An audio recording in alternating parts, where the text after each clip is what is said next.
Y principalmente queremos celebrar el egreso de dos músicos que han sido fundamentales en nuestra orquesta. Se trata de Bastián Ortega, quien es violista en nuestra orquesta, para quien le pido un aplauso.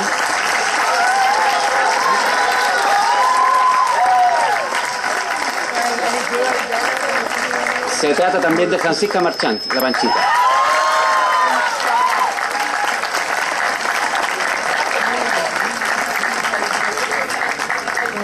Ambos han contribuido no solamente con su talento musical, sino que con un espíritu que nos parece representa muy bien al colegio y de lo cual estamos muy agradecidos.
para la Orquesta Sinfónica Nuevo Horizonte. Un fuerte aplauso para los alumnos del colegio que participan en ello. Para Francisca, para Bastián,